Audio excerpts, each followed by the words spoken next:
Ba-da-ba-ba. Party people, what's good? What's good? What's good? Listen, if you can hear me, drop a one. If you can see me, drop a two. If you can hear me, drop a one. If you can see me, drop a two. Don't want to delay a lot of things tonight. You see what the title says. We're going to be talking about how to properly expose your image using false color. So we're going to be talking about IRE values tonight. You know what I'm saying? You guys have been following me specifically on Facebook and Instagram. So I apologize to my YouTube people.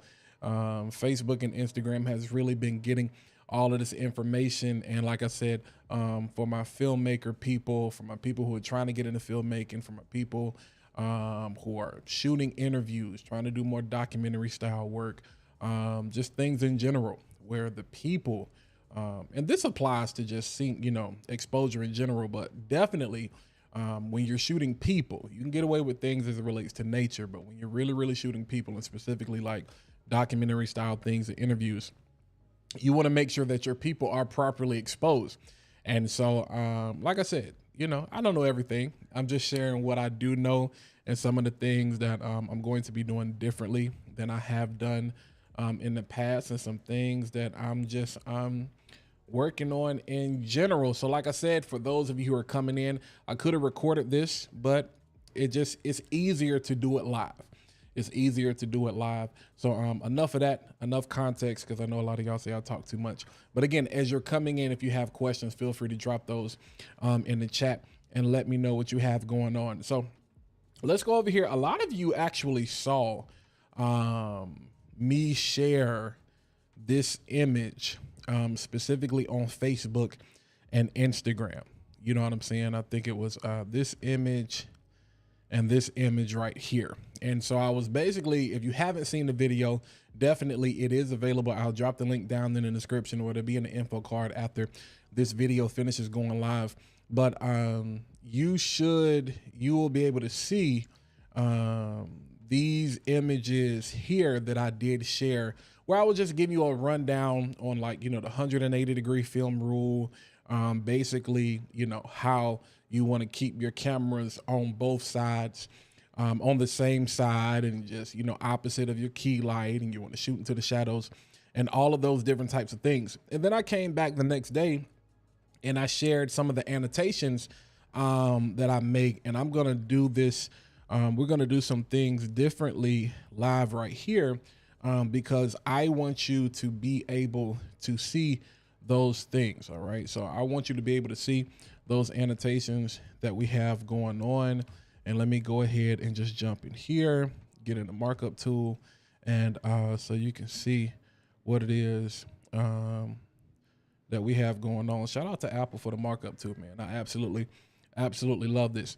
All right. And so one of the things I want you to be able to see right off the gate, and one of the things we talked about, is just a couple of, things as it relates to direction. So you can obviously see that the light is coming from this way. All right. And shout out to y'all that said you can't read, you know what I'm saying, my handwriting. This is that quick, you know what I'm saying, iPad writing. So you can see my key light is coming this way. So I don't have any additional light. The only light I had in that particular video was using a key light. And so one of the things that I made mention of is how I would approach things differently in the future. You know what I'm saying? How I would approach things differently in the future, because typically with interviews, you know what I'm saying, you have your key light, and then you want to make sure that you're shooting, over here, in what's called the shadow side. So this is the direction where you want your cameras to actually be shooting at. You know what I'm saying? Rob, what's going on, man? Nah, I appreciate you, bro. I'm a baby goat learning from other goats. You know what I'm saying? But so yeah, when you're shooting interviews or you want things to be cinematic, you definitely want to shoot into the shadow side. This is Netflix, Showtime style. But if you're doing something that's corporate, like, you don't really want dramatic lighting. You know what I'm saying? You don't really want dramatic lighting. But one of the things that I made note of was this overall picture, even though it's moody, it's cool. You know what I'm saying? I love the catch light, you know, that we have, you know, going on. You know what I'm saying? I love some of the highlights that we have going on. But the thing is, a lot of the information gets lost. You know what I'm saying? A lot of the information gets lost. A lot of the information gets lost because nobody has any idea exactly what this is over here. So this is a chair. This is actually a chair. But honestly, this is blank space.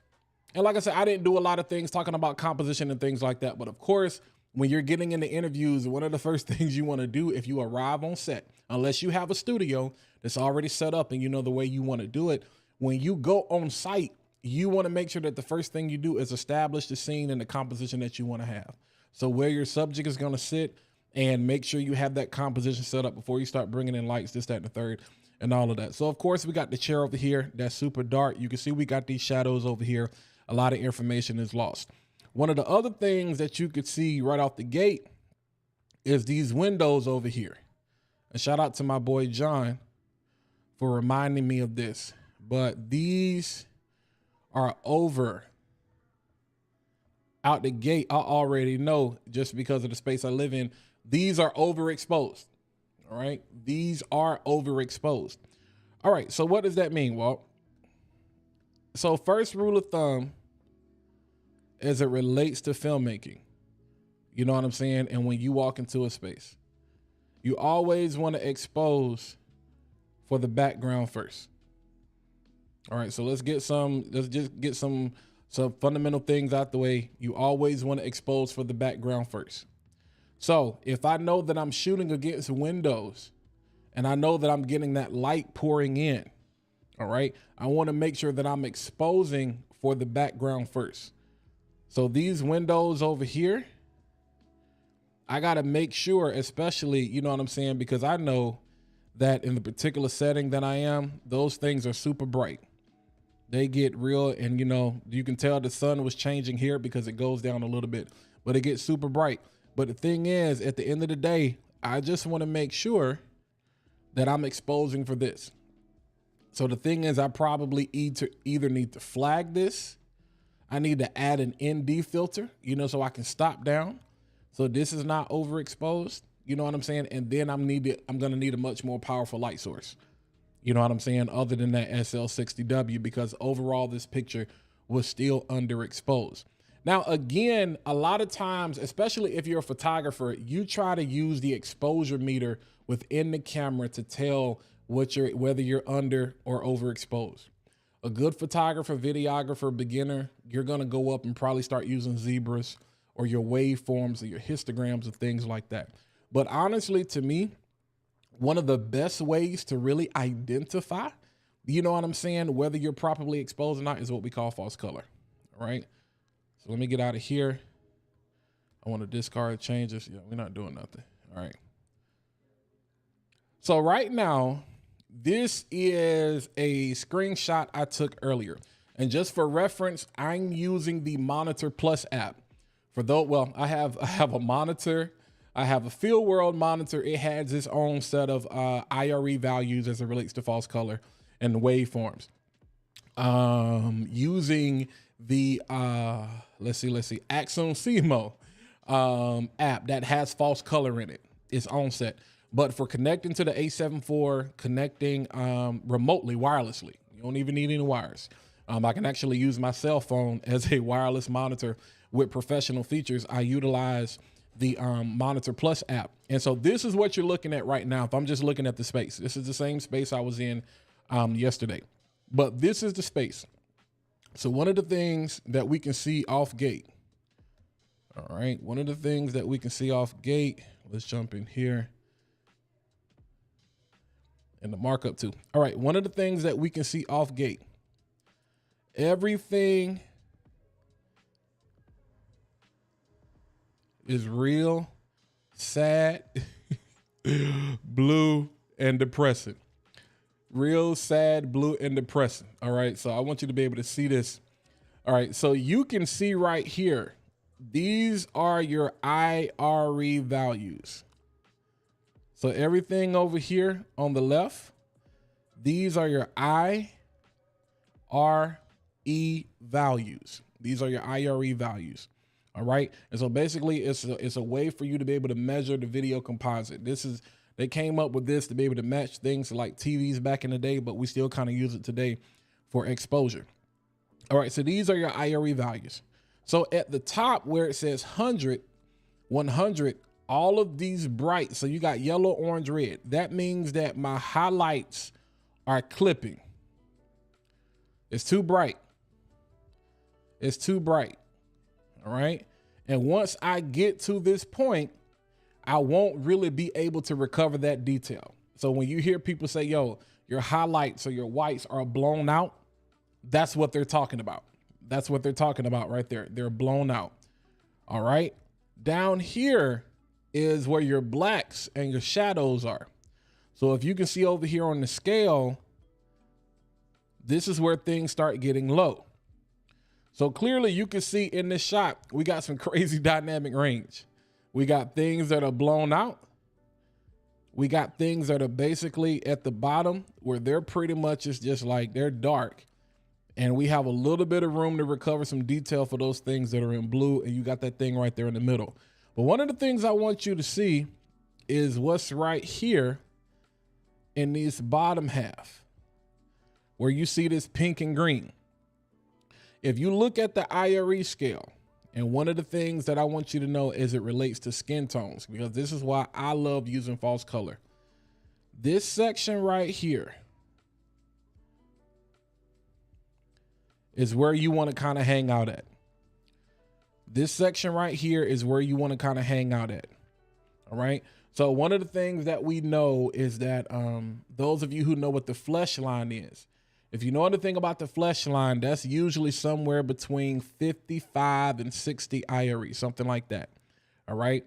And so, you know, proper skin tone, you know, that's going to be anywhere from 42 to 78 IRE. So they say you can go as high as this, you know what I'm saying? And then you can go probably as low as this right here. But to me, I want to hang around in this area right here. I want to hang around in this area right here. All right. And of course, this is going to differ a little bit whether you're filming people of color, people with a darker skin tone versus people with a lighter skin tone. All right. Now, that's not to make anything, you know what I'm saying, about race. It's just, yo, we're talking about colors. We're talking about exposure. We're talking about making sure that your image looks good. And these are the things that people don't really think about, you know what I'm saying, when they get started, either because they don't know about it or they just don't know about it, or they just don't care. And these are things that I haven't always used, but they definitely help a ton. Florence, hey, what's going on? Good to see you. So again, you want to make sure that for flesh tones, that for you to get proper skin tone, I want to make sure that I'm getting anywhere from here around here. I want to make sure that I'm living good in that area. So I just wanted to set a precedent so you can kind of see what we have going on. And again, for those of you who are wondering, what is this? This is the CRE app, not the CRE app, the Monitor Plus app. All right, let's go over here. So let's go back to Tyler and let's go over here and see how we can use this to make it make sense. So I just wanted to, you see those pictures, all right? So we're going to take the information we got from here and we're going to apply it to these images over here. All right. So let's go over here. Which one do I want to use? I want to use either one. It doesn't matter. I'll use this one right here. All right. Let's go on to markup 2. All right. One of the things you see, we got a lot of purple over here. All right. So all of that, those are details that's going to be hard to recover. All right. So you can tell again, even on the face, in the hair, we got some details. And it's not a bad thing. There's nothing wrong with having, you know what I'm saying, this kind of dynamic range. You just got to know that this is happening. So I want to help you realize what's going on when you're actually looking at this. So if you have, so again, some of you may not have a monitor that goes with your camera. A lot of Blackmagic cameras, they have this, a lot of cinema cameras, they have this built in. Black Magic has it built in. Your Aries have it built in. Your Reds have it built in. And then a lot of us have monitors, the Ninjas, the Atomoses, and all those different things that have false color built in. But just in case you don't, again, you can use your phone. You can use something like the Monitor Plus app. You can spend $20 on that versus spending $100, $200, $300 on a monitor. You can use it wirelessly if you have a camera like I have, FX30 or Sony A7 IV, and you're still able to get the benefits that I'm getting right now that show you how to properly expose. All right, but you also see back here in this window, you see how we got those things that are blown out. So we're in that red, we got that orange, and we got that yellow. So that means those details I won't really be able to recover. On his iPad screen down here, this is an area where I may have wanted to flag the light, either coming from back here or whatever the key, because remember, all of the key light is coming from this way. You know, so that may have been an area where I just wanted to flag all of that. So we're not getting that. But again, I want to make sure that I can recover all of that detail. So hopefully that's making sense to you. If you have any questions, definitely drop those in the chat. Those of you who are watching replay, definitely drop those in the comment section. All right. I'm just trying to make this make the most sense. And I understand sometimes color and visual representations are easier for people to grasp. But let's look at Tyler's actual skin tone. So remember, I told you I want safety is pink, safety is green, and safety is light, or what we're going to call middle gray. Middle gray is about 18%. If you use a gray card to do your white balance. So these are the good areas. This is where I want to hang it. So if I'm looking at his skin, I'm still leaning towards the shadow side heavily, which means that even though I have these spots of gray, of green, which tell and pink, it tells me this area right here, I have more light spilling on the chair and in this area than I do on his face. So what I ultimately would want to do in this situation, and this is one of those things where you want to do live, but can't do that right now. What I would want to do is move or reposition the light. And again, this is just the way he was sitting in the chair, but I want you to have a reference point for what this looks like. So I would want to make sure you can see all of my light is really spilling in this area. I want to be able to shift that over this way because I want that on his face. All right.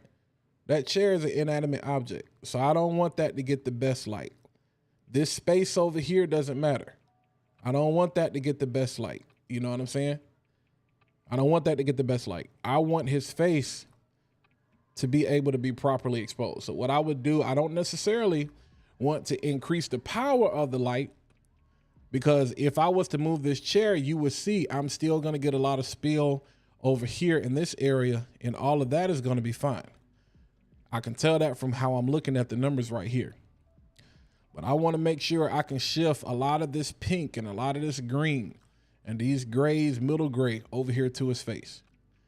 That way I'm not losing so much of him, you know what I'm saying, to the shadow side.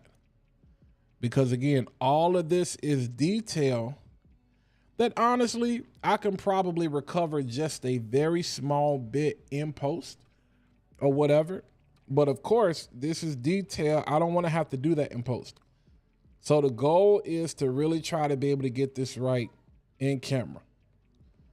So sometimes I know we're in a rush, and a lot of times we have setups and different things that we have to get to. A lot of times we're in a rush, but if you can take the time and do this in your own time, practice, do mock interviews or mock documentaries or whatever, which is one of the best ways to practice. Do things like this. Go back and actually look at your work and study to be like, okay, How do I actually, you know what I'm saying, make this happen? So again, let's clean this up. And somebody remind me, there's an easy way to like clear the whole screen when you're using markup tool on the iPad instead of me having to do this eraser. I forgot what the gesture is. All right, so I'm done here. Let's get out of this. So if I go back over here, and I'm looking at Tyler, you know what I'm saying? Again, let's make some notes. I'm gonna make some notes. So what's the first note we're gonna make? All right, so number 1, shift key light position to capture more face and reduce spill. How do we reduce spill? We can either do a grid or we can do something like book lighting. Shout out to my boy John. Do something like book lighting that's going to make that fall off, you know what I'm saying, more presentable. So that's number 1, because we don't want everything over here to the right of him to get all the light and nothing on the side of him. All right. Number 2, even though this is really first, expose for your background before adding light. All right. You want to make sure that you're exposing for your background first. All right. A lot of times we make mistakes. We expose for the people first. No, you expose for especially if you're outside or if you're dealing with window light, you have to expose for the background first. And then you know whether or not, okay, if I can't stop down my camera anymore, if I'm really kind of stuck where I am, okay, let me bring in an ND filter. You know what I'm saying? And then if I still don't have enough light to make sure that I'm getting the proper exposure on him and I can still shoot in the shadow side and that still be fine, then I need to increase the power of the light. So again, like I said, this is just a foundation. This is simply just a foundation. I know it's not perfect. You know what I'm saying? I know some people are probably going to see this and be like, Walt, what the heck are you talking about? No, this is just a foundation. You know what I'm saying? So again, and maybe I really said it in reverse. Number 1, you definitely want to make sure you're exposing for the background. You know what I'm saying? And number 2, you want to make sure that your light is in position where it's really shining on the subject, not everything else. In an interview, the person is the subject. The background, the area should give context. You know what I'm saying? It should be supporting, but it should not pull your attention away. It should be supporting and give context to what the person is actually talking about. All right. So we want to make sure that we're doing that. All right. So I'm going to say done here. Let's go over. Let's keep talking. Let's look at this. What else can we do? What else do we want to do? What else do we want to do? Number 3, we want to make sure we bring in rim overhead or what we call hair light. That equals some more separation from background. All right. Also, let's say number 4. I was just doing this as an example, but honestly, technically, if you have the ability to utilize the window light, you want to make sure your lights are motivating the scene.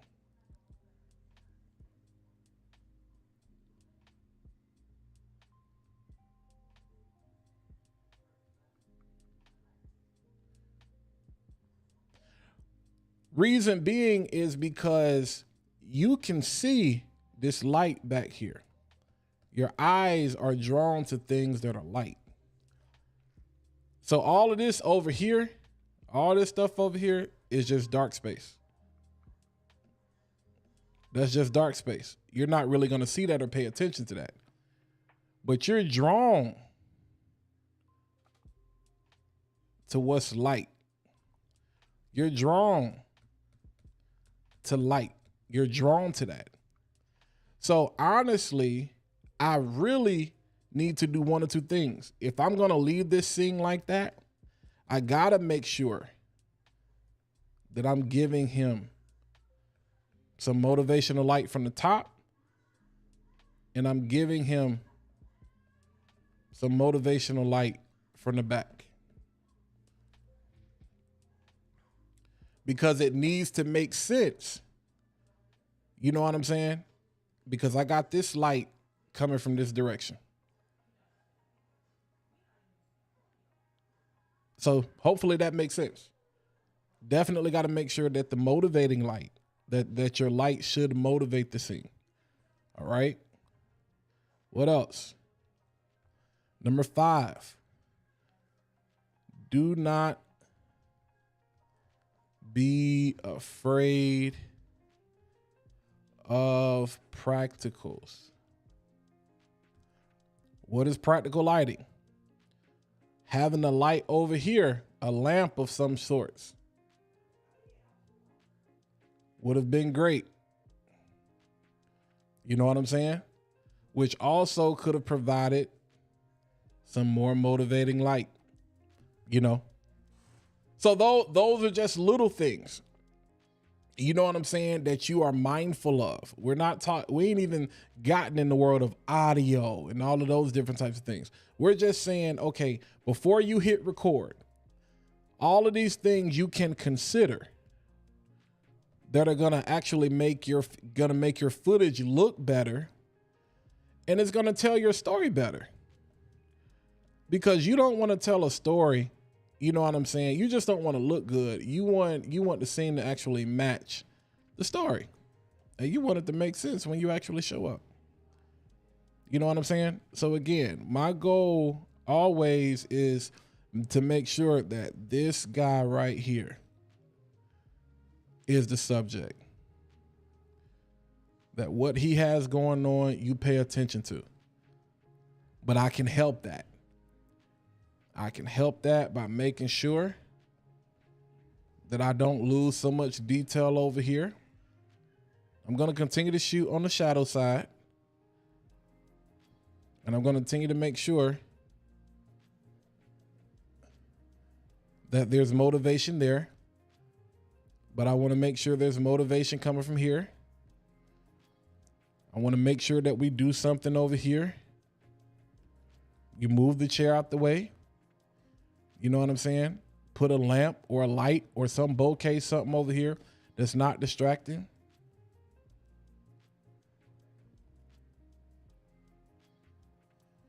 You know what I'm saying? Something that's fine. And this was actually the close-up shot. So this technically would have been,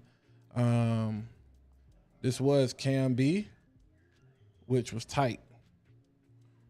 All right, and then cam A would have been a wider shot. All right. So hopefully, some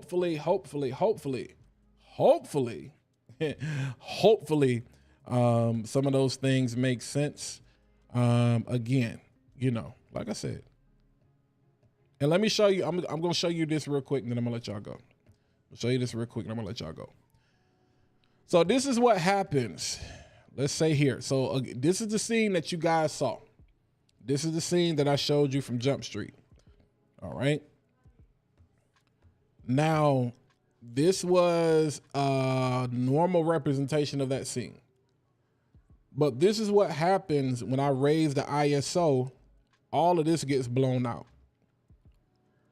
All you see, this goes crazy. So everything is clipped. There's no recovering this. Crazy color scheme, but no, you do not want your videos to end up like this. And even when I step in the scene, let's actually take a look at this walk and see what we have going on. Even when I step in the scene, you can see, what colors do you see on my face? We got some green. We got some pink. We got some gray. And then I got these real bright highlights. You know what I'm saying? That are clipping. But in order to get me properly exposed, what did I have to do? I had to sacrifice the background. And I had to blow everything out. There's no recovering that. So now, you know, people, we have the mentality of, oh, well, I can fix that in post. No, you don't want to have to fix this in post. So you never want to set the moral of the story. If you don't remember anything else I said today, if you're in a situation where you absolutely have to sacrifice, like you're just in a struggle, you don't know what to do, find a happy medium. That's what I'll say. Find a happy medium. Find a happy medium. I'd rather you end up with something like this. I'd rather you end up with something like this where you still have those small things, excuse me, where you still have those things right there in the background blown out. I'd rather you end up with something like that, you know, and have a color IRE representation of something like this, than for you to say, all right, I'm gonna just let everything go. I'm gonna blow everything out, because you're not gonna recover that in post. This is still recoverable.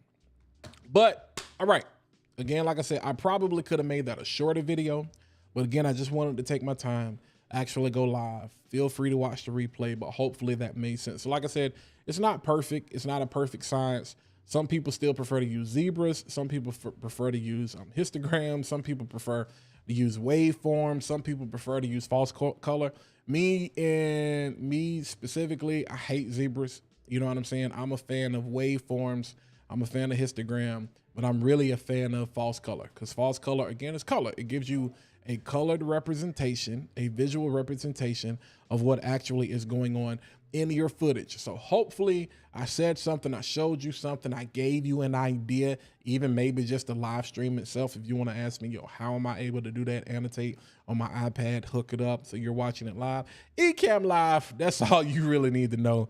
Just literally plug my iPad into the computer. ECAMM Live, you know, recognizes it as an input, and boom, I just set up the scenes, and there you go. So if you just want information about that, I'll be glad to share that with you as well. But again, hopefully I said something, I showed you something that gives you an idea on how you can be a better filmmaker. I told you guys a couple of months ago, I'm still talking about branding, and we're still talking about audiences, and we're still talking about, you know what I'm saying, how to master content strategy.